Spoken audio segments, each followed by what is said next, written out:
Sir నా పేరు Eshwari sir. నాకు అన్ని పథకాలు మంచిగానే వస్తున్నాయి. జగన్ సార్కి థ్యాంక్స్ చెప్తున్నాను సార్. నాకు అమ్మఒడి వస్తుంది, ఆటో డబ్బులు పడుతున్నాయి, ఇస్త్రీ షాప్ డబ్బులు పడుతున్నాయి, అన్ని పథకాలు బాగానే అందుతున్నాయి. మళ్ళీ సార్గా జగన్ సారే కావాలని కోరుకుంటున్నాను సార్. జై అమ్మఒడి అన్నీ బాగానే సంవత్సరం బుక్స్ అన్ని ప్రాబ్లమ్ సాల్వ్ అవుతున్నాయి సార్. ఫీజులు అన్నీ పర్లేదు బాగానే ఉన్నాయి, సరిపోతున్నాయి. అలాగా బాబు కాలేజీ డబ్బులు కలే పడుతున్నాయి, అన్నీ పడుతున్నాయి, అన్ని పథకాలు బాగానే ఉన్నాయి.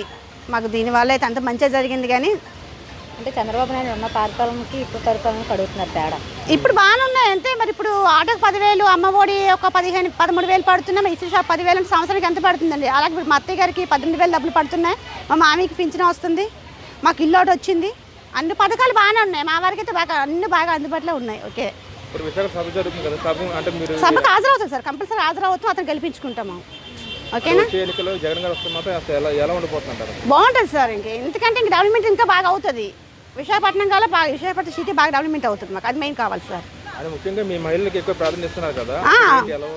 పర్లేదు. ఇప్పుడు పొదుపు సంఘాలు అందరూ రుణమాఫీలు అన్ని రకాలుగా బాగానే ఉన్నాయి సార్.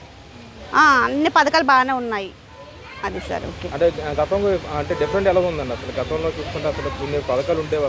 ఈ పథకాలు అప్పుడేం లేదు సార్. లేదు, ఈ అమ్మఒడి ఇటువంటివి ఏమీ లేదు. ఈయన సీఎం అయితే పెట్టిన తర్వాత అందరూ ఈ పథకాలు పెడుతున్నారు తప్పించి ఫస్ట్ అయితే మాత్రం సీఎం సార్ పెట్టారు, జగన్ సారే ఈ పథకాలు.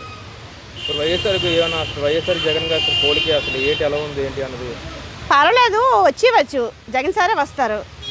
జనాలు గుర్తుపట్టుకోవాలి. ఇప్పుడు మనకి ఏది మేలు జరుగుతుందో అతను గుర్తుపెట్టుకుని గెలిపించుకోవాలి. ఇన్ని పథకాలు అంటే ఎవరు వదులుకోరు కదా సార్. వచ్చే ఎన్నికల్లో మీరు ఈ పథకాలు ఏ విధంగా దోహదపడతాయి అంటారు? వచ్చేసరి బాగానే ఉంటుంది. ఇప్పుడు బాగానే ప్రజెంట్ అన్నీ బాగానే ఉన్నాయండి మా వారికి అయితే. మరి ఎవరి మనసులో ఏముందో మనకు తెలియదు. మా వారికి అయితే నాకు జగన్ సార్ కరెక్టే, అన్నీ కరెక్ట్గానే చేస్తారు. మాకు ఇల్లు ఏమీ లేదు, ఇల్లు అన్నీ వచ్చాయండి. ఎందుకు అబద్ధం ఎందుకు? ఉద్యుత్ పన్ను ఇల్లు అంటే అప్పుడు టీడీపీలో డీడీ కట్టాము, మాకు ఇవ్వలేదు. వైసీపీ వచ్చింది, కానీ ఇప్పుడు ఇందులోనే వచ్చింది, మాకు ఈ గవర్నమెంట్లోనే వచ్చింది. మాకు అంతకన్నా ఇంకేం మేలు కావాలి సార్? ఉండడానికి ఇల్లు వచ్చింది, అమ్మఒడి పడుతుంది, స్త్రీ షాప్ డబ్బులు పడుతున్నాయి, ఆడ డబ్బులు పడుతున్నాయి. సంవత్సరానికి ఇన్సూరెన్స్ కూడా సరిపోతున్నాయి, ఆడ డబ్బులు ఇబ్బంది లేదు మాకు. పర్లేదు, మాకైతే నెక్స్ట్ గల సీఎంఏ జగనే కావాలి sir. Okay, please subscribe .news.